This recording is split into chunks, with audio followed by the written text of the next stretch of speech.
지금 기도를 해주신 우리 80이 넘은 할머니 집사님은 제가 어린 시절에 교회 다니면서 저에게 신앙을 가르쳐 주신 영적 어머니십니다. 우리 사천교회를 개척하시고 지금까지 지키고 오시는 우리 하나님의 여종으로서 지금 연세가 많으시지만 우리 재림 집회에 이번에 오시게 되어서 얼마나 기뻐하고 계시는지 모릅니다. 오늘 이제 마지막 시간 좀 아쉽습니까? 시원합니까?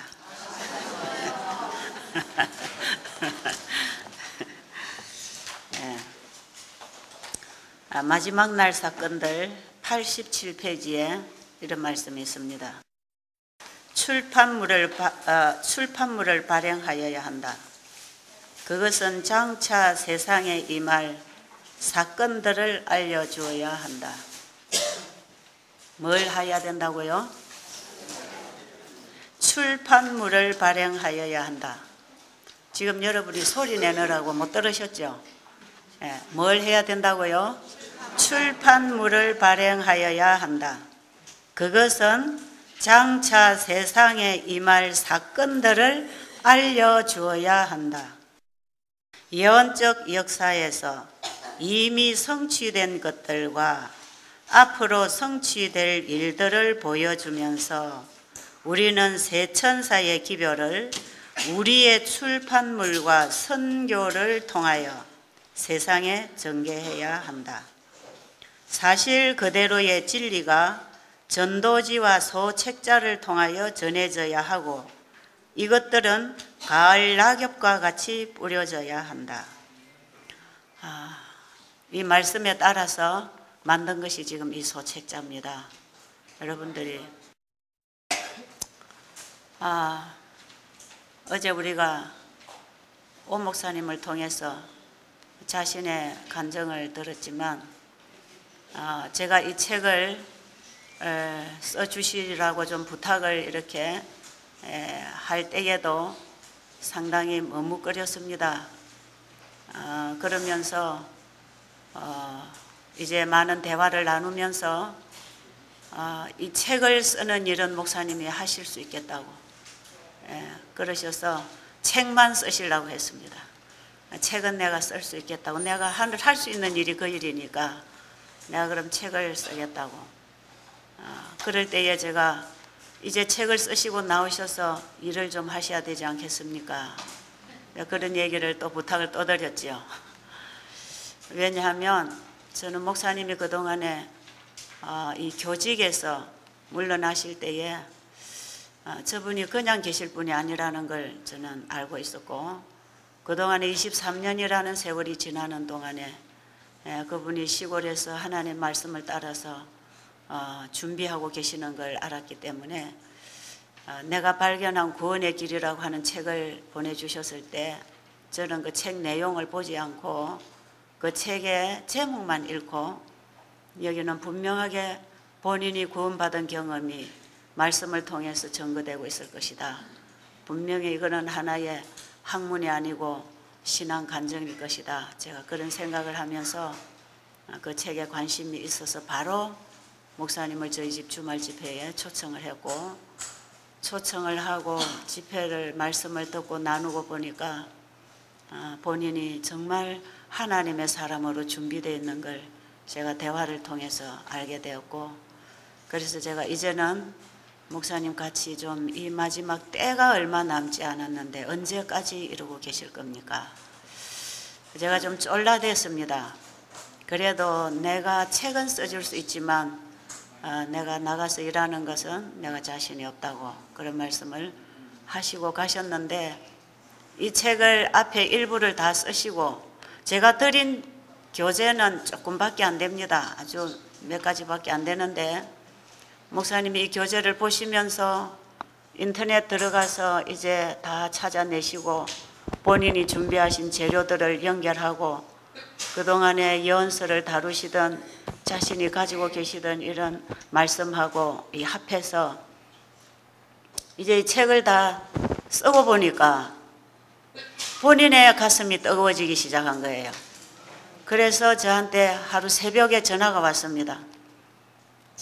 일찍이 전화가 와서 내가 이 책을 다 쓰고 보니까 내가 이러고 가만히 앉아 있을 수가 없다고.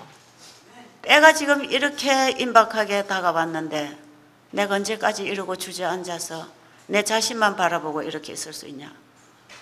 그래서 내가 이제는 어디든지 주님이 부르시면 부족하지만 나가서 충성을 다하겠다고 그런 말씀을 주셔서 사실 제가 이번 집회에 이제 그 광고 내기 바로 하루 전날 연락을 주셔가지고 광고 내는데 그분의 성함을 적게 됐는데 자기는 이 신앙 간증하는 사람 맨 밑에다 내 이름 석자만 딱 넣어주세요.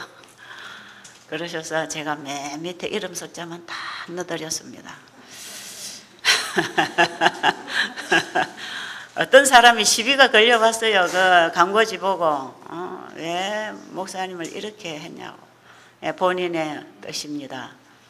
그리고 오늘 이번에 이 자리에 서게 되셨는데 제가 이 책을 다 읽으면서 이 소책자를 제가 다 읽으면서 제가 2부에 가서 철저하게 회개하고 헌신하라고 하는 그 장을 읽으면서 제가 깊이 회개하게 됐습니다. 이번에 또 이 집회를 제가 참석하면서 이 집회를 또 인도하면서 저는 이번 집회에 제가 제일 많이 은혜를 받은 것 같아요. 저는 제 가슴속 깊은 곳에서 더 깊은 회개를 하고 싶은 마음이 지금 생겼어요. 제가 시간을 좀 따로 내서 더 깊이 회개하고 주님과 일치하는 그런 경험을 하기로 제가 지금 이번 집회를 통해서 결심을 하게 됐습니다. 그래서 이번에 참석하신 여러분들이 저와 같은 은혜가 여러분들에게도 있을 거라고 생각이 들고요. 이제 이 마지막 우리가 일할 때가 왔습니다. 어제도 몇 분들이 눈물을 지으면서 이제는 정말 늦은 비가 내릴 것 같네요. 이제는 정말 그 때가 온 것 같네요. 이런 얘기를 하시는데 이 집회를 통해서도 늦은 비 역사합니다. 여러분 개개인들이 준비되는 거 중요하지만 이 집회에 참석한 대부분이 진정으로 회개하고 준비되었을 때에 그곳에 늦은 비가 내릴 것입니다. 저는 이 집회에 늦은 비 성령이 임하기를 원합니다.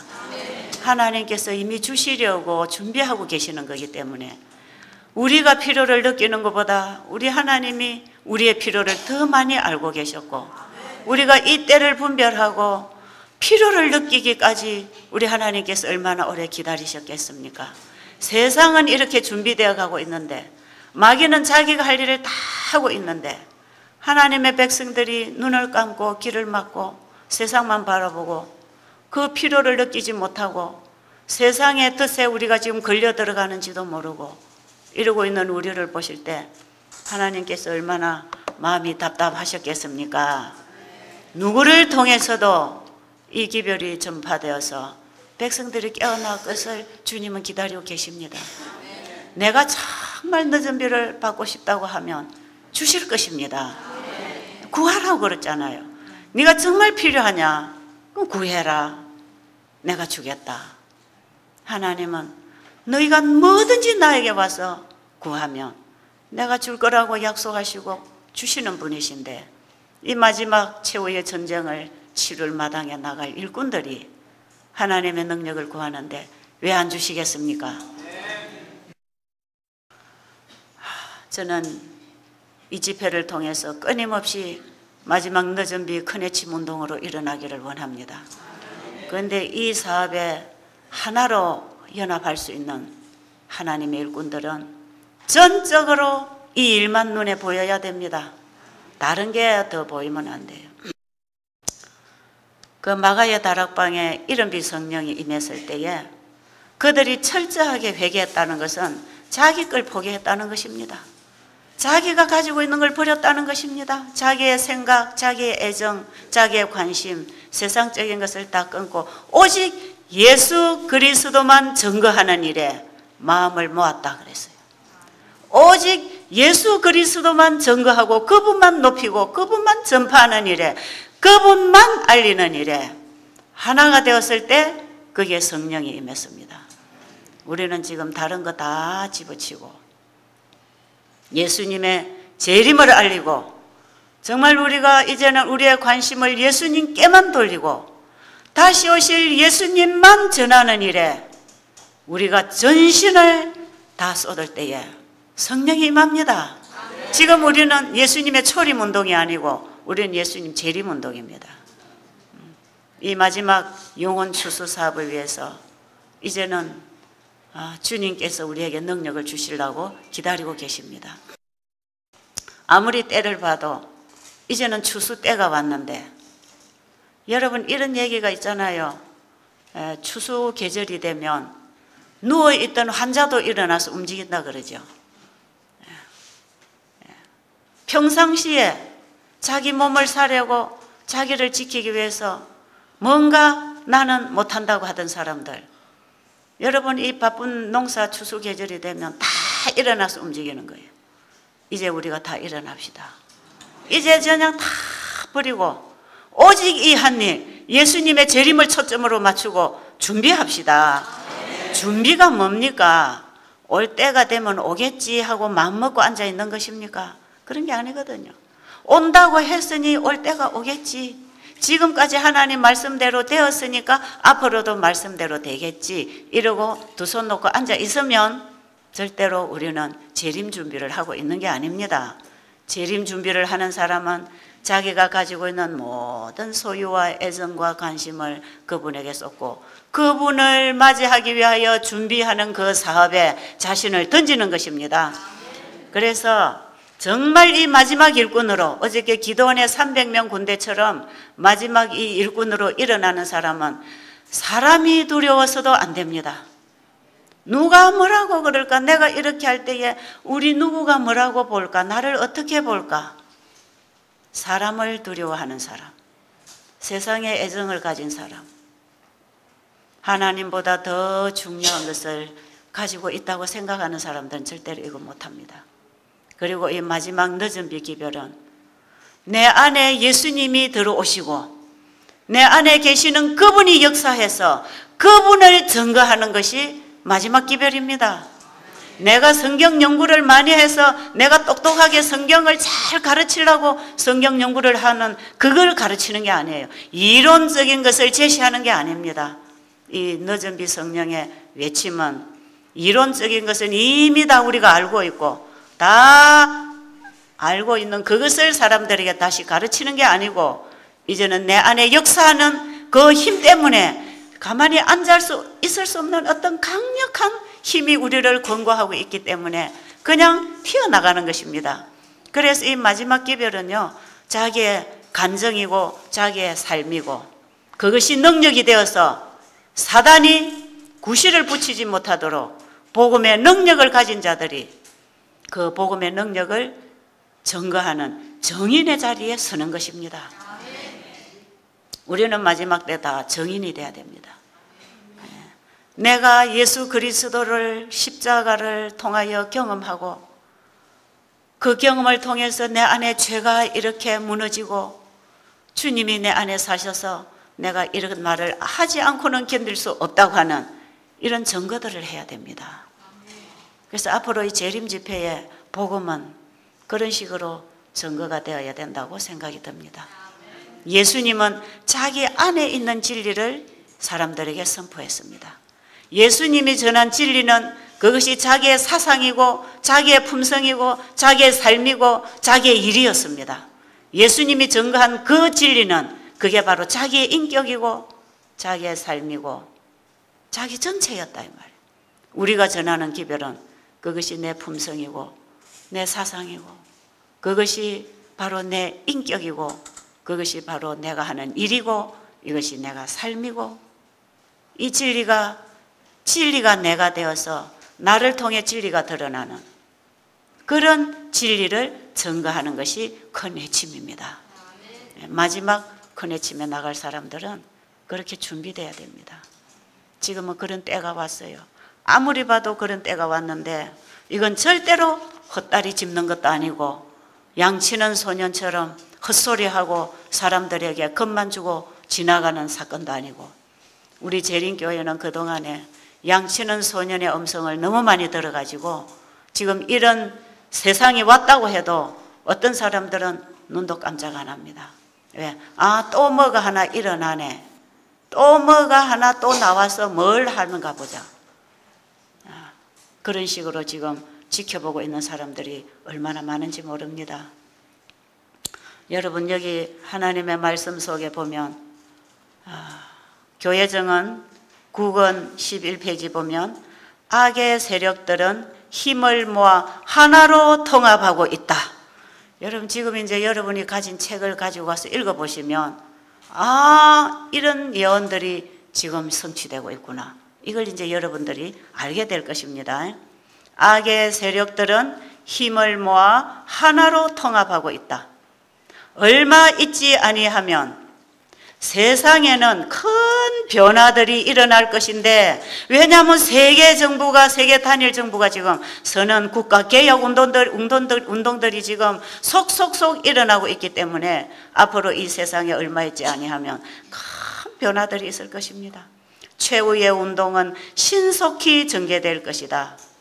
교회정은 8권 307페이지 우리는 예언의 성취를 역사를 통하여 살펴보고 이 역사의 성취를 통하여 살펴보라는 것은 다니엘서 2장을 보라 이 말입니다.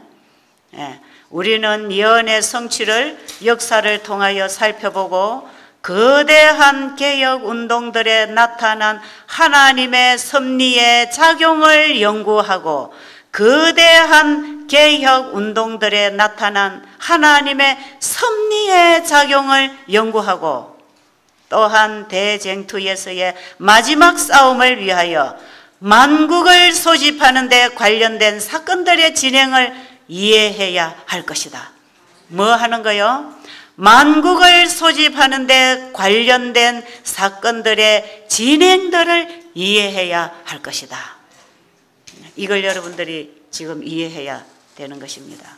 왜냐하면 우리는 예언의 성취를 역사를 통하여 살펴볼 때 그대로 이루어져 나왔던가요? 다니엘서 2장과 7장을 공부하면 지구의 역사가 예언에 따라 이루어져 나왔던가요? 마지막 43절로 보면 여러 나라 시대에 열국 시대에 쇠와 진흙이 섞여서 합칠 수 없는 그런 시대에 하나로 합치려고 하는 운동이 일어날 것에 대해서 다니엘서 지구 역사의 마지막을 예언하고 있는 예언서에서는 마지막에 여러 나라 시대에 하나로 뭉치는 일이 일어나겠다고 했고 이 하나로 뭉쳐지는 이 일이 어떻게 진행되고 있는가, 만국을 소집하는 데 관련된 사건들이 어떻게 진행되고 있는가, 이것을 우리가 이해해야 한다. 왜요? 다니엘서 2장 44절로 보면 43절로 보면 이것이 합쳐지려고 할 때에 떠인 돌이 와서 머리 끝에서부터 발끝까지 이 지구의 역사를 다 깨버리고 마무리하는 작업이 일어나겠다 이 말이에요. 예수님이 재림하시겠다는 것입니다.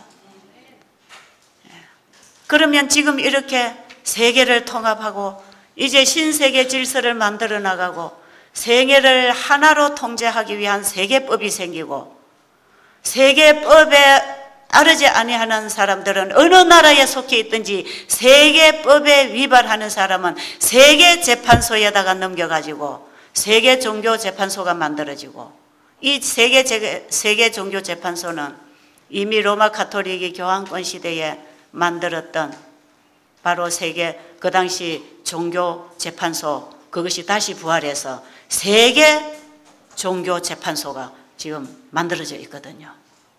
그리고 세계법이 만들어져 나오고 있거든요. 그리고 앞으로 미국이 만들어내는 법들이 대부분 세계를 통제하는 법이 될 것입니다. 미국을 통해서 법이 바뀌어 나가질 것이고 미국을 통해서 바뀌어서 나가는 그 법들이 미국 국민들만 지키는 게 아니고 우리 한국은 물론 세계가 따라야 되는 법으로 이제는 세계 법들을 유엔을 중심으로 이제는 계속 온 세계에 강요하면서 법으로 다스리려고 하는 세계 정부가 서고 있고, 이 세계 정부를 다스리는 그 법을 2009년 7월 7월 달에 경제 위기가 일어나는 이런 시점에서 베네딕토 16세가 이태리에서 세계 8개국 경제 정상들이 모인 자리에서 거기서 바로 베네딕토 16세가 제3번째 교서를 내놓는 그 10가지 회칙, 진리 안에서의 진정한 자선이라고 하는 그 책에 담겨있는 바로 신세계 정부를 만들어서 신세계 정부를 다스리는 법칙들입니다. 그거 다 만들어 놨어요.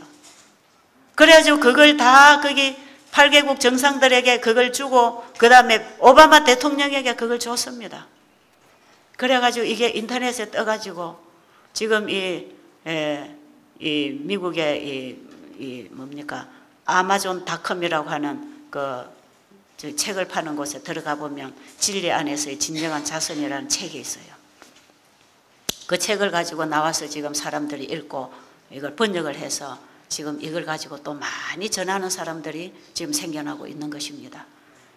그리고 이 법이 이 10가지 세계 정부를 바로 이제 이끌어 나가는 이런 법칙들을 만들기 이전에 그 이전부터 이미 로마 가톨릭에서는 이런 새 시대를 만들어서 다스릴 법들을 많이 만들었어요. 그 중에 또 하나가 뭐가 있습니다. 민족들의 발전하는 거, 이런 것은 전부 다 동일한 법들입니다. 이런 것들을 이제는 세계 통합을 시켜가지고 신세계 정부에 내놓을 세상을 다스리는 바로 국가를 다스리는 교리, 이것을 다 만들어 놨어요. 그래서 앞으로 이 세상은요, 종교를 하나로 다스리기 위해서 종교 통합이 지금 일어나고 있는 거 아닙니까? 그런데 우리가 왜 지금 빨리 일을 해야 되는가? 왜 지금 해야 되느냐 하면 여기 보니까요, 2009년 7월 23일 같은 때입니다. 그죠? 미국 건국 233년 역사에 최고의 악법이라고 하는 혐오 방지 예방법이라고 하는 이 법이 생겼어요. 이 법은요, 다른 사람의 신앙을 비판할 때 혐오감을 느끼게 하는 거, 신앙에 부담을 주는 거, 사생활에 부담을 주는 거, 개인의 어떤 취향에 간섭하고 부담을 주는 이런 혐오 방지법, 이런 법이 생겼어요. 이런 법이 왜 생길 것입니까? 이것은 다른 종교를 비판하는 자들을 처벌하기 위해서 만든 법이에요. 그러면 이제 이것은 왜 만든 법이냐면, 우리가 이제 다니엘서를 보면, 다니엘서를 통해서 우리가 다니엘서 11장, 자 여기 보세요. 다니엘서 11장. 여러분이 뭐 다 저보다 훨씬 더 잘 아시는 우리 장로님들 뭐 다 계시는데, 제가 목사님들 앞에서 이런 말씀 드리기 좀 송구스럽지만 그저 제가 얘기를 흘러보내면서 한번 짚어나가겠습니다. 다니엘서 11장 바로 이 40절부터 마지막 때 북방왕이 나옵니다. 그죠? 남방왕이 북방왕 하는 거 나오잖아요. 그죠? 여기에 북방왕 하는 건 이제 로마 가톨릭으로 지금 우리가 다 이해가 되고 있습니다. 그런데 40절부터 소련이 무너지면서 41절 그가 미국하고 수교를 하고 들어가기 시작하면서 42절 온 나라에 그가 이제 손을 뻗치게 되고 43절에 이제 지난번 경제 위기를 통해서 세계 금은 보물을 잡았습니다. 그런데 북방왕이 지금 세계의 물결처럼 들어가서 다 각 나라들을 잡고 장악하면서 이제 활보하기 시작하면서 죽었던 상처가 다시 일어나가지고 활동을 하면서 세계 경제를 딱 잡으면 계시록 13장에 매매표 내는 행사를 하게 돼 있습니다. 그래서 지금 이 세계 경제 위기가 지금 우리는 그냥 지나가는 위기로 보고 있지만 이것은 이번 경제 위기를 통해서 세계 경제를 다스리는 기구가 만들어졌는데 이것이 바로 교황권의 권세 아래 있는 손에 이것이 다 들어가 있기 때문에 이것은 세계의 부를 가지고 있는 이런 부를 가지고 있는 이런 록펠러 재단이라든지 이런 곳에서 이걸 다 지고 지금 프리메이슨 조직을 통해서 일을 하고 있는 거기 때문에 이것은 전부 로마 가톨릭의 교황권 안에 다 거기서 땡기고 늘어뜨리고 풀어주고 땡기고 하는 이런 조절이 지금 일어나고 있습니다. 지금 세계경제기구, 세계경제를 다스리는 기구가 만들어진 거는 이미 우리가 뉴스를 통해서도 듣고 있는 사실이죠. 이 위에 경제의 주인이 결국은 로마 가톨릭이 경제를 졌습니다. 그래서 세계의 검은 보물을 다 잡았습니다. 그래서 지금 이 시스템들을 함께 만들어 나가면서 계시록 13장에 매매표를 내게 하려고 하는 이제 이런 조짐을 만들면서 2011년 2월 23일 오바마 대통령이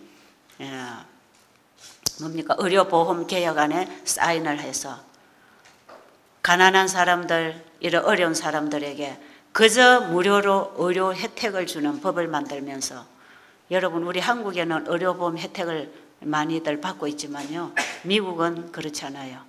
보통 사람들은 의료보험 못 듭니다. 이 보험에 들면 거의 한 달에 한 700~800불 이런 식으로 보험금을 넣어야 되기 때문에 수입이 작은 사람들은 그 보험 아무나 잘 넣을 수가 없어요. 그래서 가난한 사람들이 보험 혜택을 잘 못 받고 있는 나라입니다. 이런 나라에서 혜택을 주겠다는 것입니다. 그냥 보험 혜택을 준다고 하면서 의료보험법을 개정하면서 거기 사인을 했는데 전부 다 사람들 몸에 이제는 이 생체 칩, 컴퓨터 칩을 집어넣는 것입니다. 이런 식으로 해가지고 이제 우리가 이번에 계속 듣고 있는 얘기고 여러분이 지금 책을 읽으면 다 나오는 얘기고 이 칩을 사람 몸에 넣어서 이것이 나중에 우리가 사고 팔 수 있는 이 경제가 거기 다 들어있고 우리가 비행기를 탈 수도 없고 주민등록증을 제시해야 되는 자리에 가서는 이제 우리가 아무것도 못합니다. 경제 소통을 매매를 해야 되는 자리에 가서도 이거 없으면 아무것도 못합니다. 그럼 우리 발이 다 묶이는 것입니다. 그리고 결국에 가서는 경제를 잡고 이런 법을 만들어가면서 국가개혁을 지금 일으켜 나가고 있고 미국에서만 이걸 하는 게 아니라 이걸 후진국들에게도 전부 이걸 부자들이 돈을 대가지고 다 보급을 해가지고 전 세계 국민이 이걸 다 넣도록 하고 이걸 받는 순간에 자기 주민등록 번호가 나오는 것입니다. 이게 없으면 자기 주민등록 번호가 없기 때문에 아무데도 자기 신분을 내놓을 수가 없는 이런 상황으로 다 묶어버리는 일을 지금 시도하고 있단 말이에요. 2013년까지 스스로 하라는 것입니다. 안 하면 2014년부터는 벌금을 꼬부로 때려가지고 누구든지 다 하지 않고는 견딜 수 없도록 시스템을 다 만들어서 그래서 마켓에 가서 물건을 사도 이 표가 있어야 물건 계산이 되는 것입니다. 누가 어디 가서 물건을 사겠습니까?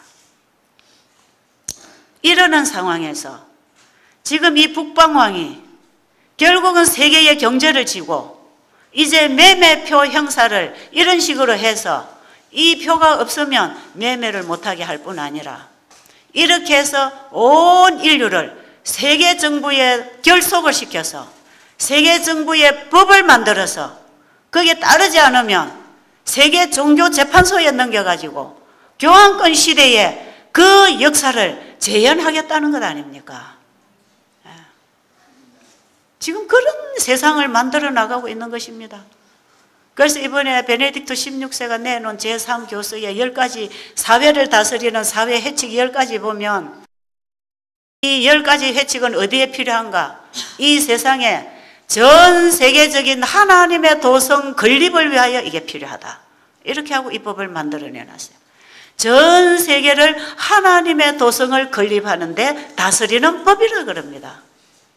여러분, 하나님이 이 세상을 다스리러 내려오십니까? 이 세상의 역사를 깨고 우리를 다시 회복시켜서 새하늘과 새 땅을 만들어서 우리를 살게 하실 것입니까? 우리를 이 죄악 세상, 사단이 점령하고 있는 이 세상의 역사를 머리끝에서 발끝까지 다 부숴뜨리고 새롭게 이 세상을 만들어서 이제는 죄가 없는 세상에 죄가 없는 사람들을 데려다 놓고 살게 하실 거 아닙니까? 이 회복되는 새로운 역사를 만들어 주려고 하는데, 마귀는 하늘에서부터 이 지구에 아담 하와를 유혹하고 이 지구를 자기 거라고 주장하면서, 욥기서를 보면 하늘에 우주 장자들의 모임이 있을 때 마귀가 떡 올라갔지 않습니까? 네가 어디서 왔느냐 하니까 이 세상 두루두루 다니다가 왔다고 그랬잖아요. 이 지구는 내 겁니다. 이 지구는 내 겁니다. 그랬다고. 그래서 하나님께서 내 백성이 거기 하나라도 있는 동안에는 절대로 네에게로 돌아갈 수 없다 이거예요. 그래서 누구를 얘기했습니까? 욥을 지적했어요. 그 구스 땅에 욥이라고 하는 사람 네 보지 못했느냐? 그가 얼마나 하나님 앞에 순전하고 그가 얼마나 의로운 자냐. 그때에 이 마귀가 뭐라고 했죠? 하나님이 그에게 복을 많이 줬기 때문에 그렇게 하는 것이지, 그걸 다 뺏어가면 그도 역시 하나님을 욕하고 부인하고 내 쪽으로 돌아오게 돼 있다고. 그래서 하나님께서 사단에게 그거 다 뺏어봐라 그랬어요. 하루아침에 다 뺏었어요. 그런데도 욥이 하나님을 부인하지 않았어요. 그가 건강하니까 부인하지 않는다고 할 때 생명만 남겨놓고 다 가져가 봐라. 그래서 욥이 그 엄청난 고통을 당하는 그런 질고를 알았습니다. 그러나 욥은 끝까지 창조주 신뢰를 잃지 않았습니다. 끝까지 그는 하나님에 대한 신앙을 잃지 않았습니다. 이것은 마지막 성도들의 신앙을 얘기하는 것입니다. 이것은 예수님이 가졌던 신앙하고 같은 신앙이에요. 여러분, 예수님이 우리와 똑같은 인간으로 이 땅에 오셔서 그는 100% 믿음으로 신앙을 통하여 승리하신 분입니다. 그분은 하나님으로서 승리하신 분이 아니고 그분이 가지고 있는 신앙을 통해서, 그분의 믿음을 통해서 그는 끝까지 하나님의 뜻을 성취시킨 믿음의 모본이십니다. 우리는 예수님이 행한 행위의 모본을 따르려고 하면은 행위주의가 되고 따를 수도 없어요. 그러나 예수님이 가지신 믿음을 우리가 본받고 예수의 믿음을 가지면 우리는 그분이 가지셨던 그 믿음을 통해서 나도 그런 믿음을 가질 때 나도 승리할 수 있는 것입니다. 예수님은 자기의 뜻을 구하지 않았습니다. 그는 이 땅에 오시면서부터 아버지의 뜻을 이루기 위하여 사람이 되어 이 땅에 오셨고, 그분은 매 순간순간 자기의 생각대로 일하지 아니하고 아버지의 뜻을 순종하고 살았고, 내가 아버지의 계명을 지켜 행함으로 아버지가 나를 혼자 두지 아니하셨다고 그랬고, 그분은 마지막 끝까지 십자가의 죽음의 자리에까지 나가면서도 나의 뜻대로 마옵시고 아버지의 뜻대로 되기를 원합니다. 아버지에 대한 믿음입니다. 예수님은 우리의 죄를 짊어지고 십자가에 달리실 때에 예수님 자신이 우리의 죄를 가지고 가셨기 때문에 그분은 아버지 앞에서 용납될 수 없는, 섞일 수 없는, 하나가 될 수 없는 죄인이었습니다. 그 죄는 아버지와 분리, 섞일 수 없는 거기 때문에 이 죄가 무서운 거다 이 말이에요. 그래서 우리에게도 회개하라는 거 아닙니까? 예수님이 우리 인류의 죄를 가지고 아버지 앞에 섰을 때 그가 희망이 있었습니까? 없었습니까? 그 희망 없었습니다. 그 희망 없는 그 영원한 아버지와의 분리, 영원히 하늘을 잃어버리는 그 우리 죄를 져야 되는 그 짐을 지기까지도, 그 짐을 지는 그 자리에서도 예수님은 아버지를 믿었습니다. 아버지를 믿어서 도무지 가망 없는 죄인으로서 아버지 앞에 나섰을 때에 아버지께서 나를 통하여 인류를 구원해 주신다고 하는 그분의 말씀을 믿었다 이 말이에요. 그분의 약속을 믿었습니다. 그래서 내가 이렇게 만약에 죽는다 할지라도 아버지께서 하라고 하는 말씀은 그게 다 옳은 것이고 그게 다 의로운 것이고 그것이 나를 위한 것이고 인류를 위한 것인 것을 믿었다 이 말이에요. 그걸 믿었습니다. 그 믿음이 우리 인류를 구원하신 믿음입니다. 우리의 믿음이 그런 믿음이 될 때 구원을 받는 믿음이 되는 것입니다. 지금 우리 앞에는 그런 때가 다가오고 있습니다.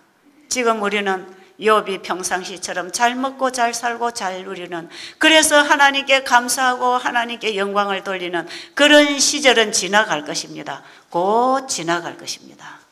이제 우리에게 다 먹을 것도 이제는 우리에게서 뺏어갈 것이고, 우리의 가족, 친척, 형제도 다 뺏어갈 것이고, 부부관계도 다 뺏어갈 것이고, 이제는 나중에 우리의 생명까지 위협에 오는 그런 일이 있을 것입니다. 그럴지라도 우리는 하나님의 말씀을 따라서 승리해야 되는 것입니다. 하나님이 옳습니다. 내가 생명까지 내가 포기한다 할지라도 나의 영원한 생명이 아버지 안에 있습니다. 제가 아버지의 말씀을 따를 것입니다. 그래서 우리가 그분에 대한 믿음을 끝까지 지킬 때에 우리는 마지막 승리하는 교회가 될 것입니다. 지금 우리에게 이런 신앙이 필요합니다. 그래서 지금 우리의 신앙은요, 성경의 믿음의 선배들이 그들의 신앙 간증을 통하여 기록해놓은 성경의 기록들을 보면서 우리는 그분들의 신앙 경험하고, 그 과정은 다 다르지만 그 과정은 우리가 예수님 만나는 과정이 달라요. 어제도 보니까 우리 서물숙 집사님이 예수님 만나는 과정이 다르고, 또 우리 정 집사님이 또 예수님 만나고 빛을 보고 가는 과정이 또 다르지만 그들이 하나로 필요를 느꼈다는 것, 자기 자신의 어떤 영혼의 갈등이 있었다는, 거기서부터 구하게 되었고 찾게 되었고, 결국은 어떤 과정을 통해서도 하나님께서는 그들에게 빛을 주시고 빛으로 인도하고 계시는 간증들을 지금 하고 있지 않습니까? 그죠? 저보고 간증을 하라 그러면 저도 또 하나의 간증을 할 것이고, 어저께 우리 오충희 목사님 간증을 들어보면 또 그분의 간증이 또 그런 간증을 통해서 그분의 경험을 우리가 들을 수 있는 것이고, 우리는 어떤 방법으로든지 십자가 앞에 깨어지는 경험해야 됩니다. 거듭나지 아니하면 결탄코 하나님 나라에 들어갈 수가 없습니다. 성경의 노덕들 보면 사울이 바울로 변하는 그 거듭남의 경험은 또 우리하고 전혀 다른 경험 아닙니까? 그죠? 그는 오히려 하나님께 충성한다고 하는 자부심을 가지고 그리스도인들을 잡으러 가다가 그가 예수님을 만나게 되면서 깨어지는 경험을 하는가 하면, 막달라 마리아는 가늠한 현장에 끌려 나와서 돌에 맞아 죽을 수밖에 없었던 그 죄인을 예수님이 용서해 주시고 거기서부터 자기의 생명을 구원해 준 그분이 너무 좋아서, 너무 고마워서 그분에게 자기의 마음을 표현할 길이 없어서 자기가 가지고 있는 소유를 그분에게 다 깨트려 드리고, 그 사랑하는 주님이 그 십자가에 달려 돌아가신다고 하는 이 얘기를 들었을 때에 마지막으로 자기의 애정을 어떻게, 자기의 감사를 주님 앞에 표현할까를 찾다가 그는 자기가 소중히 간직하고 있던 옥합을 깨트렸습니다. 그리고 머리로 발을 닦았다는 것입니다. 머리로 예수님의 발을 닦아주는 그 겸손하고 그분을 생명을 다해서 사랑하는 그 예수님의 사랑에 대한 반응을 마리아는 그렇게 나타낸 것입니다. 이런 반응이 우리에게서 일어나야 되는 것이다 이 말이에요. 사도 바울이 일으킨 반응, 회개, 지금 우리에게서 일어나는 이런 여러 가지 경험으로 일어나는 이런 어떤 과정은 다르지만 마지막에 일어나는 반응은 그분에게 헌신하고 그분 앞에서 내가 죽어버리는 반응이 일어나는 것입니다. 사마리아 우물가에서 예수님을 만났던 그 사마리아 여인은 어떻게 반응을 했습니까? 그가 정말 올 때가 된 그 메시아를 기다리고 있다가 그가 메시아라는 사실을 알고 나서 그가 남 얼굴을 피해서 대낮에 물 기르러 갔던 그 여자가 사람을 만나고 싶지 않고 사람을 보지 않고 살기를 원했던 그 창피한 과거를 가지고 있는 이 사마리아 여인이 예수님을 딱 만나고 나니까 물동이 집어던지고 동네 사람을 찾아갔다는 거 아닙니까? 동네 사람들 피해 다니던 그 사람들을 찾아가서 예수님을 증거하는, 여러분 지금 우리는 그런 신앙이 다 필요합니다. 지금 우리는 성경의 믿음의 노독들이 보여준 신앙, 예수님이 보여준 신앙, 우리의 생명까지도 위협을 당한다 할지라도 그분의 사랑에, 그분의 약속에 우리의 믿음을 매달고 일어설 수 있는 그런 신앙, 하나님의 계명과 예수 믿음을 지키는 마지막 성도가 되어야 되는 것입니다. 우리는 지금 그런 신앙을 이제는 준비해야 될 때가 왔습니다. 왜냐하면 이 베리칩이라고 하는 걸 넣어서 온 세상 사람들을 다 뭐 하는 것입니까? 다 지금 묶어가고 있는 것입니다. 전부 다 지금 우리는 묶여져 있다는 사실을 이제 아세요. 여러분이 세계 어느 곳에든지요, 주소 하나만 딱 인터넷에 치면요, 그 현장이 지금 다 들어옵니다. 전부 다 여러분 안방에 앉아서 미국도 갈 수 있고 유럽도 갈 수 있고, 유럽에 여러분 친척집, 그 집이 어찌 생겼는가 구경 지금 다 할 수가 있어요. 여러분 인터넷에서 그 주소 하나만 딱 쳐보세요. 전부 다 나옵니다. 지금은 이 미국에 가보니까 이 복덕방 하는 사람들이요, 컴퓨터 두드리면서 집 다 보여줘. 현장까지 몇 시간 차 타고 갈 필요가 없어요. 주소 딱 가지고 넘버 딱 치면은 그냥 그 집 주변 뭐 전부 안에 구조 다 나옵니다. 그래서 가만히 앉아서 복덕방 다 하고 앉아 있는 거죠. 여러분 지금 그런 세상입니다. 여러분의 넘버 하나 받아서 컴퓨터 하나 두드리면요, 우리 안에 넣어놓은 이 컴퓨터 칩하고 세계 정부에서 보내는 컴퓨터하고 맞추어서 두들게 되면요, 전부 다 나옵니다. 안 나올 게 뭐가 있습니까? 이 과학이 얼마나 지금 발달했습니까? 그런데 목사와 복음교역자에게 보내는 권면 363페이지로부터 보면 어느 깃발 아래 설 것인가 하는 제목 아래 쭉 읽어보면 세상은 덫에 걸려들었다 그랬어요. 세상은 덫에 걸려들었다. 저는 이 베리칩을 보고 와서 이 말씀을 보니까 다시 보이대요. 옛날에서 이런 얘기 읽어도 이게 무슨 얘기인지 잘 몰랐거든. 지금 세상이 돌아가는 거 보니까 이게 이제 예사롭게 안 보여요. 이미 하나님께서는 이 시대에 우리가 보고 비하고 갈 수 있는 길을 다 열어놓으셨어요. 세상이 어떤 문제를 가지고 들어올 걸 다 미리 기록을 다 해놨어요. 그 여러분 가시면 한번 쭉 다 읽어보세요. 세상은 이미 덫에 다 걸려들었죠. 그 다음에 그는 종교의 자유를 제한하고 종교계의 일종의 노예 제도를 도입하고자 일하고 있다. 종교계의 노예 제도가 뭡니까? 우리의 신앙까지도 관리해 주겠다 이 말이에요. 우리의 신앙도 나라에서 관리해 주겠다는 겁니다. 그래서 종교 통합을 시켜가지고 종교법을 만드는데 그게 일요일 강제 법령입니다. 여러분 이 종교법을 세계법으로 만들어서 일요일을 중심으로 모든 종교를 통합시키는, 그래서 일요일 성수 운동에 일요일을 내놓는 구실이 또 굉장히 멋있습니다. 이날은 온 가족이 하루 모이는 날로, 가정의 날로, 모든 사람이 하루만 핸드폰을 끄고 한번 살아봐라. 얼마나 편안한가. 저는 어떤 때요, 비가 쫙쫙 내리면 참 마음이 평안이 옵니다. 왜 그런지 아세요? 비가 쫙쫙 내릴 때는 아무도 손님이 안 오거든. 제가 자유가 없어요. 하루 종일. 제가 운동하러 나갈 시간도 없고 자유가 없어요. 사람들이 들쑥날쑥 왔다 갔다 찾아대고, 숙소에 있던 환자들도 언제 와서 문을 두드리고 찾고 올지 알 수가 없잖아요. 항상 대기하고 있어야 돼, 사무실에. 비가 쫙 짜고 아무도 못 찾아오거든. 자기 방에 딱 갇혀가지고 아무도 못 오니까 저 혼자 얼마나 자유한지 몰라.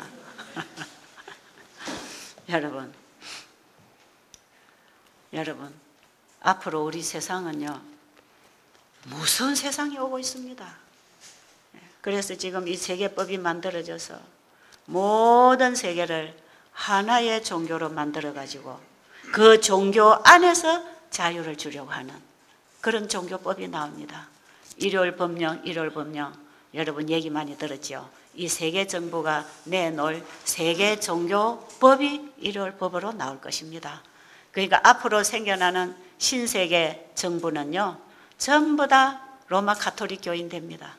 전부 다 그 가르침에 따라서 그 교황권에게 경배하는, 예수님도 빠져버리고 하나님 자리에 앉아서 이 세상을 하나님 도성 만들어서 내가 그리스도다 하고 재림한 그리스도다 하고 적그리스도가 아마 재림하고 나타날 것입니다.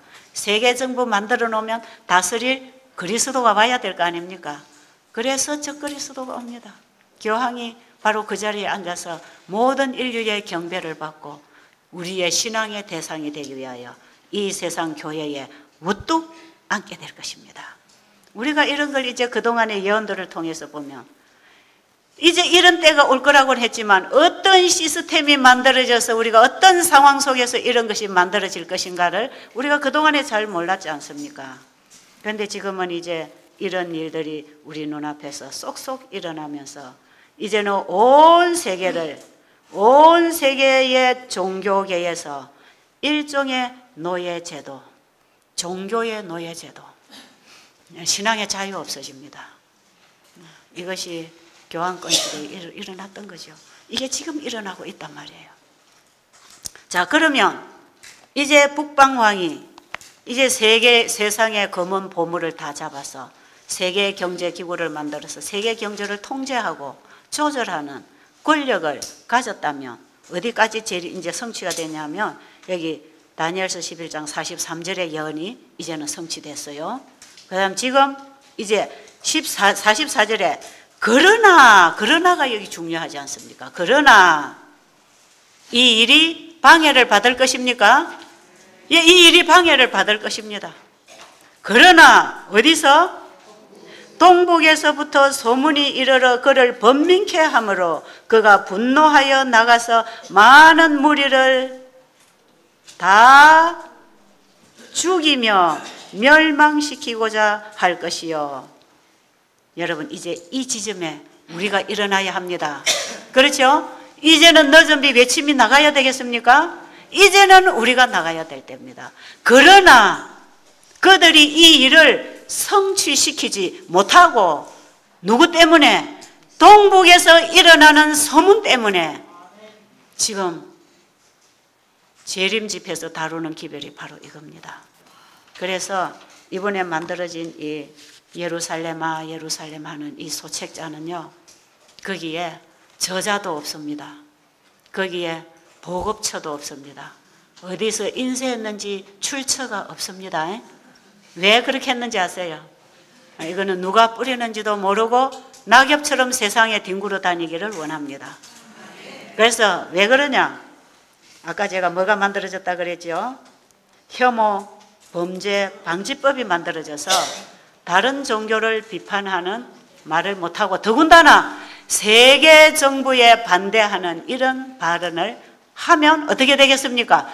세계 종교 재판소에 가서 우리는 거기서 다 생명을 잃어야 되는 일들이 앞으로 속속 일어날 것이기 때문에 몸을 사려느라고 안 했습니다. 조금이라도 더 길게 일을 하자. 이게 빨리 덜미가 잡혀버리면 일을 하다가 방해를 받으니까 덜미를 안 잡히려고 안 했습니다. 그래가지고 이거는 누가 썼는지 어디서 뿌리는지 몰라요. 여러분만 아세요. 그래서 책 받아보는 사람 이거 어디서 나오나 하면 모르겠다 그러세요. 뭐 괜히 저부터 잡아가면 저 골치 아프잖아요. 이제 저는 잡혀가면 저 혼자만 잡혀가는 게 아니라 제가 이 눈이 어둡대서 옆에 사람도 같이 달고 들어가야 되니까.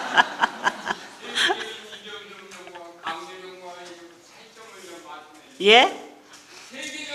지금 일요일 휴업령은요, 이거는 강제성이 없기 때문에 이거는 일요일 법령이라고 강제 법령이라고 할 수 없고, 이는 일요일 휴업, 그냥 단순한 이는 종교성을 띠지 않고 일요일 휴업법입니다.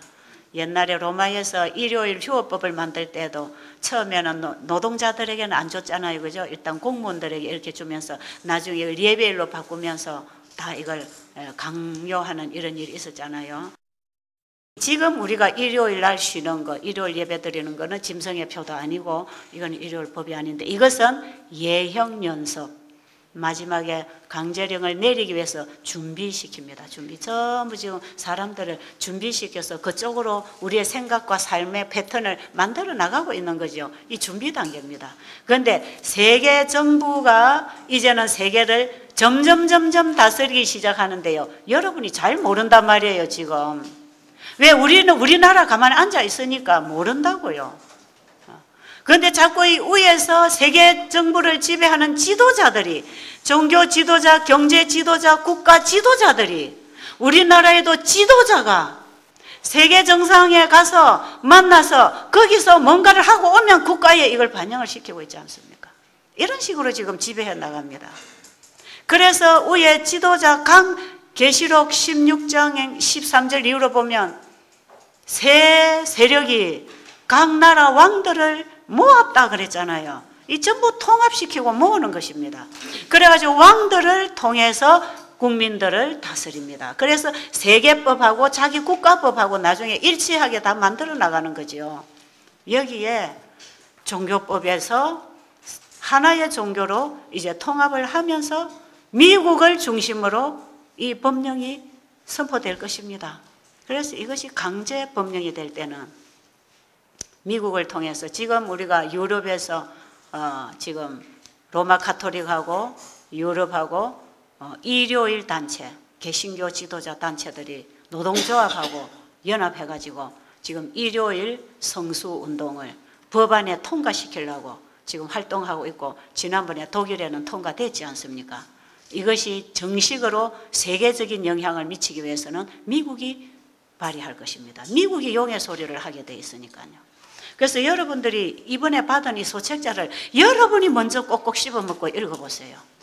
거기 우리 목사님이 얼마나 상세하게 계시록 13장과 짐승의 표에 대해서 그 부분 한번 읽어보세요. 그 부분 우리가 그동안에 많이 공부했던 내용이지만 그게 지금 진행되려고 지금 세계정부가 만들어지고 있다는 것입니다. 지금 여러분들이 이제는 집에 돌아가면 공부해야 됩니다. 집에 돌아가면 정신을 차리고 근신하고 이제는 예언을 살피면서 골방에 들어가서 철저히 회개하면서 주님이 뭐라고 말씀하시든지 제가 그대로 하겠습니다. 이런 기도를 하면서 주님 앞에 굴복하고 회개하고 헌신하고 이제 주님이 주시는 세미한 음성을 듣고 인도를 받아야 합니다. 여러분, 어린 양이 어디로 인도하든지 따라가는 그 사람은요, 내 안에 예수님이 주인이 되어 있는 사람입니다. 내 안에 예수 그리스도가 주인이 되었을 때 그분이 내 마음을 지배하고 나를 가르치고 데려가는 것이지, 우리 인간의 생각과 말과 행동은 마음에서 결정하는 걸 하는 거기 때문에 우리의 마음의 주인이신 그분이 우리 안에 들어오셔야 이 일이 이루어지는 것입니다. 어린 양이 어디로 인도하든지 따라가는 14만 4천인 바로 그 무리가 여러분이 되기를 원하시며 십자가 경험을 해야 됩니다. 아십니까? 십자가의 경험을 해야 돼요. 제가 이번 지난주에 우리 집에 온 환자분들에게 제가 어떻게 하여야 구원을 얻으리까 하는 구원 문제를 제가 시리즈로 설교를 한 게 있어요. 우리 홈페이지에 들어가시면 그 시리즈 올라간 부분에 보면 거기에 내가 어떻게 하여야 영생을 얻으리까 하는 대목으로 거기에 쭉 나갑니다. 나만이 문둥병이 낫기까지가 그게 우리의 거듭남의 과정이거든요. 나만이 거듭나기까지 어떤 과정이 있었는가 그거 한번 여러분 좀 들어보시고, 그 다음에 니고데모가 거듭나기까지 그가 어떤 과정을 겪으면서 빛으로 가서 예수님을 만났는가, 제가 어떻게 예수님을 만나게 됐는가, 그 예수님 만나는 과정을 예수님은 씨 뿌리는 비유를 통해서 어떻게 또 우리에게 가르쳐주고 계시는가, 이걸 제가 지금 시리즈로 지금 한 10개 나올 건데 제가 지금 그 한 5개까지 올라가 있을 거예요. 4개인가 5개. 여러분 한번 보세요. 제가 여기 오기 전날까지 설교해서 올려놓고 왔거든요. 제가 왜 이런 구원 문제를 지금 이 초신자들, 환자들에게 이걸 제가 지금 다루고 있느냐 하면요, 그들이 언제 죽어도 모르는, 언제 죽을지 모르는 그들이 구원을 붙잡고 가야 될 거 아닙니까? 그래서 제가 그들에게 이 구원론을 짚어주면서 이 믿음으로 말미암은 의가 내 안에 들어와서 거듭나지는 이 경험이 어떤 과정을 통해서 각자가 다른 경험이지만 마지막 만나는 지점은 똑같거든요. 이 경험을 우리가 어떤 사람들이 이 경험에 들어가고 있는가, 이걸 사람들이 이해를 하도록 하기 위해서 제가 이런 강의를 지금 해서 올리고 하고 있는 거니까요. 이번에 제가 이런 강의를 못하지요. 시간이 이렇게 없기 때문에. 자, 그런데 어쨌든 우리는 거듭나야 합니다. 거듭나야 하는데, 이번에 여러분들이 오셔서 이런 간증들을 들으면서 니고데모가 예수님을 찾아와서 예수님과 대화해 보니까 자기가 거듭나지 않은 걸 알았어요. 니고데모는 사회적으로 교회적으로 그는 훌륭한 지도자였고 훌륭한 신학자였고 이스라엘의 선생으로서 그는 참 인기가 있는 지도자였지만, 그가 거듭난 생명, 우리가 거듭나야 할 그 생명을 가지고 계신 그분 앞에 와서 그분과 대화를 해보니까 자기 안에 그 생명이 없는 걸 알았다 이 말이에요. 자기 안에 그 마음이 없는 걸 알았어요. 그래서 니고데모가 고민이 됐습니다. 그는 근심하고 돌아갔습니다. 그리고 집에 가서 뭐 했는지 아세요? 다시 예언을 살폈습니다.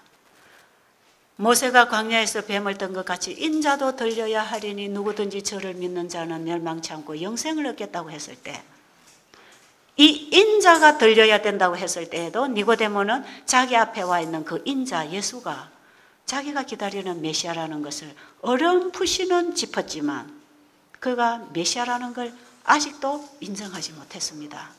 그랬는데 그 얘기를 듣고 과연 이 사람이 그 사람일까? 집에 돌아가서 메시아에 대한 예언을 연구했습니다. 그래서 그분이 하시는 일과 예언에 기록된 메시아에 대한 기록을 보니까 분명히 이 사람이 기다리던 메시아가 틀림없단 말이에요. 그분이 하는 일을 보니까. 그래서 결과적으로 그 뒤로 계속 예수님을 따라 뒷발치에서 지켜보고 따라가다가 드디어 십자가에 구리뱀이 되셔서 빨가 벗기셔서 높이 들리우신 예수 그리스도를 바라보면서 저분이 우리가 기다리던 세상의 구주였다는 것을 받아들이게 됐습니다. 그때의 니고데모의 가슴 속에 물밀듯 하나님의 사랑이 밀려 들어오면서 자기는 그 사랑에 밀려 나가고 그 속에 예수님이 주인으로 들어왔습니다. 그 이후에 니고데모는 자기 안에 자기가 없어지고 예수님이 주인이 되어 있었기 때문에 자기를 위하여 살 일은 아무것도 없고 자기 이름을 높이고 자기의 어떤 인기를 얻고 자기의 덕망을 세우는 일에는 관심이 없어지고 오직 예수님만 높이고 예수님만 저 사랑에 대한 반응, 이 일을 하지 않고는 가슴이 뜨거워서 가만히 있을 수가 없으니까, 다른 일을 할 수가 없으니까, 더 중요한 일이 없으니까, 더 재미있는 일도 없고 더 가치 있는 일도 없으니까 제가 이 일을 지금까지 25년 동안 해나온 거 아닙니까? 그래서 오늘 여러분의 자 앞에 제가 서게 되는 것입니다. 집에 돌아가서 고민하시기 바랍니다. 여러분 고민이 좀 되십니까? 저도 집에 돌아가서 정말 고민할 것입니다. 우리는 이 거듭남의 경험은 날마다 해야 되는 것이고 더 깊은 경지의 거듭남의 경험을 해야 되는 것이지, 한 번 거듭남의 경험을 해서 구원이 끝난 게 아닙니다. 더 갈수록 더 큰 죄인. 그래서 이번에 여러분들이 이제 가셨어요. 정말 골방에 들어가세요. 부부가 따로, 서로 따로 골방에 들어가서 그만 송두리째 십자가에 못 박아버리세요. 지금까지 살아온 거 하나하나 다 기록으로 하나님께 아뢰려면 기억 안 나는 죄도 얼마나 많겠습니까? 죄인 줄도 모르고 먹고 마신 죄가 또 얼마나 많겠습니까? 그러니까 이거 몽땅 합쳐가지고 그만 십자가에다가 죽어버리세요. 그러면 한 번에 다시 회개할 필요가 없는 회개의 경험에 들어가는 것입니다. 그걸 날마다 하세요. 그걸 날마다 하는 게 내가 날마다 죽노라 하는 것입니다. 예수님 오실 때까지 날마다 하고 예수님만 내 안에 계시게 하십시다. 그래서 다음 재림 집회는요, 여러분들이 이 예수님에게 내 자신을 드렸더니 예수님이 나를 이렇게 바꾸어 놨습니다 하는 간증을 하게 되기를 바랍니다. 이번에는 제가 많은 분들을 잘 몰라서 또 아는 분들도 다 올 수 없고 이제 2분만 간증을 시켰지만 다음에 그런 분들이 신청이 들어오면 제가 좀 이렇게 확인을 하고 간증 시간을 좀 드리려고 합니다. 왜냐하면 여러분의 간증을 제가 들어보고 이 자리에 세워야 되는 것은 그냥 아무나 나와서 간증을 하라 그러면 요즘은 뭐 기도하다가 환상 본 것도 예수님 만났다고 간증을 많이 하고 다니대요. 그래서 제가 그거는 환상을 본 거지 그것은 예수님 만난 게 아니라는 것입니다. 환상 본 거하고 예수님 만나는 거듭나는 경험하고는 엄청난 차이입니다. 이거는. 그렇기 때문에 오늘 많은 사람들이 뭐 기도하러 가가지고 뭐 환상을 봐가지고 그걸 갖다가 자기가 예수님 만났다고 미국에도 가니까 그러고 간증하고 다니는 집사들이 들어있더라고요. 그래서 제가 그분들마다 만난 거예요. 집사님 그거는요 환상을 본 것이지 거듭나는 게 아닙니다. 예수님을 만났다는 건 거듭났다는 것입니다. 여러분 여자가 남자를 만났다 이거는요 그냥 내가 우리 저기 장로님하고 만났다 이런 얘기가 아니거든요. 여자가 남자를 만났다고 하는 것은 이미 동침관계가 들어갔고 생명관계가 연합되었고 거기 어떤 생명체가 잉태되는 결혼관계를 두고 말을 하는 것 아닙니까? 우리가 예수님을 만났다는 얘기를 할 때는 함부로 하는 게 아니죠. 그건 정말 예수님과 내가 결혼을 해서 예수님이 내 안에 주인이 되고 내 남편이 되고 나는 그분에게 봉사하고 그분의 말씀을 따라 순종하는 그분의 아내가 되는 이런 경험, 정말 그분을 내 개인의 구주로 영접하는 그 만나는 경험을 할 때 우리 안에 변화가 일어나거든. 그분은 자기 아내를 아버지 앞에 데리고 가서 소개시킬 것이기 때문에 그분은 우리를 변화시켜서 데리고 갈 것입니다. 그래서 그분을 만나는 순간에 우리의 마음이 거듭나는 것입니다. 이게 십자가의 경험입니다. 그래서 사람이 십자가의 경험을 할 때 변화되고 엘렌 G 화이트 부인은 인간이 십자가 앞에 무릎 꿇을 때 인간이 도달할 수 있는 최고의 지점에 도달하는 것이다 그랬어요. 인간이 십자가 앞에 무릎 꿇을 때 인간이 가야 할 최고의 지점입니다. 여러분이 훌륭한 하나님의 종이 되려고 하지 마시고 십자가 앞에 무릎 꿇을 때 우리는 최고의 지점에 도달한 것인데 그때에 우리는 능력의 손을 붙잡기 때문에 그렇습니다. 이런 경험이 우리에게 이제는 실제로 일어나야 합니다. 그래서 앞으로 이 재림 집회를요 저는 좀 더 자주 해야 되겠다고 생각이 들고 또 간증을 해 주실 분은 미리 저에게 얘기를 해 주세요. 그리고 저에게 간증을 좀 들려주세요. 어떤 간증을 하고 싶은지. 그러면 이 집회 통해서 이 집회가 온전히 간증으로 다 나오면 제일 좋습니다. 마지막 기별에 강사가 따로 있는 게 아닙니다. 마지막 이 기별을 전하는 이 세천사 외침에는요 전부가 다 기별자가 될 것입니다.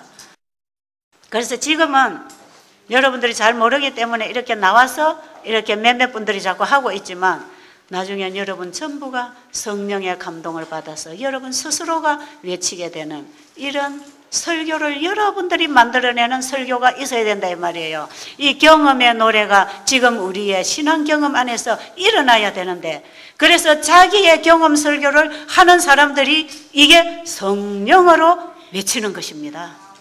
그래서 계시록 13장의 세천사 기별은 큰 음성으로 가로되, 그죠? 큰 음성으로 가로되 그 큰 음성이 뭡니까? 경험의 노래입니다. 마음에서부터 경험되어져서 너무나 확실해서 사단도 변정할 수 없는 그런 강력한 확실한 메시지를 자기 경험을 통해서 증거할 때에 사단이 더 이상 우리를 방해하지 못할 것이고 하나님 앞에 참소하지 못합니다. 그래서 사단이 변정할 수 없는 설교, 사단이 변정할 수 없는 삶, 사단이 변정할 수 없는 신앙, 누구도 우리를 대고 참소할 수 없는 복음의 능력을 소유한 백성들이 일어나야만이 마지막에 사단의 권세를 깨고 우리 주님 앞에 승리의 편에 설 것입니다. 그래서 다니엘서 11장 이제 44절이 지금 이루어져야 됩니다. 지금. 그러나 동북으로부터 소문이 나가야 됩니다. 이 소문. 이 소문을 내기 위해서 집회를 하는 것이고 소책자를 뿌리는 것이고 지금 이 소문이 나가야 되는데 참 제가 지금에 와서 생각해 보면 그동안에 제가 건강기별을 전하는 이런 길을 가지고 제가 세계로 각각 방방곡곡에 제가 여러 나라에 다닌 경험이 있어가지고 제가 지금 이번에 이 책을 이렇게 만들어내면서 이 한국뿐 아니라 보낼 나라들이 너무 많은 것입니다. 이 보낼 나라들의 그곳에 저하고 연결이 돼 있는 분들이 곳곳에 교회에서 지금 활동하고 있는 사람들이 있거든요. 이 책을 해가지고 전화해가지고 붙이면은 거기서 받아서 뿌릴 수 있는 사람들이 지금 곳곳에 준비가 돼 있어요. 제가 그동안에 건강기별을 전하면서 각 나라를 다니다 보니까 이런 사람들을 다 하나님이 연결을 해 주셨어. 그래서 지금 미국은 좀 우리 교민들이 많이 가 있는데 미국에는 또 한 사람이 헌신을 해서 이 미국의 베델 수양원을 지금 운영하고 있습니다. 거기에다가 이걸 보내놓으면 이 사람 미국 전역에 이 연락처를 다 가지고 지금 전부 다 보내고 있어요. 지난번에 김상도 목사님이 쓰신 그 주의 날은 일요일인가 안식일인가 하는 책을 우리가 지난번에 많이 10만 부 했나요? 네. 그래가지고 뿌려서 내면서 미국으로 보내고 이랬는데 이제 미국 사람들에게 뿌려야 되겠다고 해서 이번에 영문으로 7만 분가 10만 분가 또 찍었어요. 그래가지고 지금 미국에 다 들어갔습니다. 다 지금 자동차 싣고 보급하고 가면서 말하고 이제 먼 데는 전부 다 택배로 보내고 잠시 뿌리고 있어요. 그래서 지금 이번 책이 나오면 제일 먼저 한국 바닥에 하면서 이 미국부터 건너가야 돼. 미국에 우리 교민들이 너무 많이 가 있거든. 그 다음에 이제 여러 나라로 지금 제 책이 중국에 조선족에게 거의 지금 다 들어가 있고요. 이 책들이 나오면 지금 그쪽으로 다 지금 집어넣습니다. 그래서 이 책이 나갈 수 있는 길은 하나님께서 그동안에 다 열어놓으셨더라고 지금 보니까. 그래서 이 건강기별이 마지막 기별이 나갈 수 있는 문호를 개방한다 그랬잖아요. 이 사업을 하는데도 건강기별이 문을 엽니다. 그리고 사람의 마음의 문을 여는데도 건강기별이 문을 엽니다. 그래서 우리 수양원에 오신 분들은 지금 초교파여서 모여들고 있는데 건강기별 때문에 옵니다. 그리고 문이 열려서 바로 우리의 마지막 기별하고 지금 연결이 되고 있거든요. 이 건강기별은 하나님의 마지막 교회에 특별하게 주신 메시지입니다. 그런데 우리 백성들이 건강기별을 무시하고 지금 재림 성도들의 밥상에 고기가 올라온다면 참으로 한심스러운 얘기고,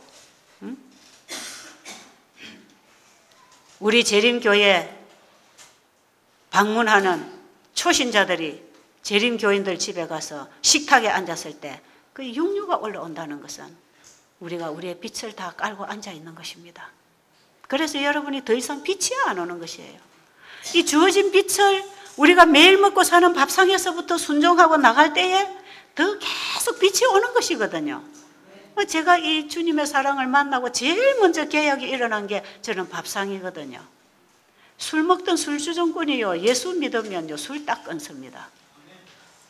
담배 피던 사람이 교회만 와도 담배 끊어요. 진짜 우리가 그리스도인으로 거듭나면요 식성부터 바뀝니다. 식성이 바뀌어버려요. 바뀌어지는 것입니다. 그래서 여러분들의 신앙개혁은요, 예수님이 내 안에 들어오셔서 신앙개혁이 일어날 때 밥상개혁부터 일어날 겁니다. 보세요. 옛날에 친구들하고 만나서 이제 그거 못 먹습니다. 못 먹게 돼 있어요. 안 먹어집니다. 왜? 내 마음에 그분이 내 모든 인체의 세포들을 주관하시기 때문에 입맛이 없어집니다. 그게. 죄가 싫어지는 것처럼 우리의 입맛도 바뀝니다. 취향이 달라집니다. 가치관이 달라집니다. 삶의 패턴이 바뀝니다. 그래서 뉴스타트 이 생활교육은 이방인들에게 가르치는 것이지 우리 교인들은 이미 경험하고 나가는 삶입니다. 이게. 그래서 우리 교인들이 이걸 생활하고 경험하고 나가서 그 삶이 빛이 되어서 이방인들을 교육시키는 게, 그게 지금 우리가 건강기별로 사람들을 교육시키고 봉사하는 거 아닙니까? 지금 적어도 우리 재림교회는 이런 표준을 가지고 이런 신앙 경험에 들어가야 합니다. 여러분 집에 가시면 냉장고 청소부터 하고 쌀통 청소하고 양념도 바꾸고 이제 여러분의 밥상부터 개혁을 해 나가려면 여러분들이 마음의 주님을 영접하는 일로 시작되는 것이거든요. 그리고 이제 준비가 되는 대로 시골로 준비를 하고 들어가세요. 지금은 때가 많지 않습니다. 작업자족을 준비하셔야 되겠습니다. 시간이 다 가버렸네요. 그냥 제가 기도를 드리고 그 다음에 여러분들이 자기 자신을 좀 이렇게 살피면서 점검하면서 묵상 기도를 좀 하시고 나가시면 좋겠어요. 제가 기도드리겠습니다. 하나님 아버지, 이제 저희들은 주님만 필요합니다. 우리 안에 주님 외에 아무것도 없기를 원합니다. 그렇게 되어야 살 것입니다.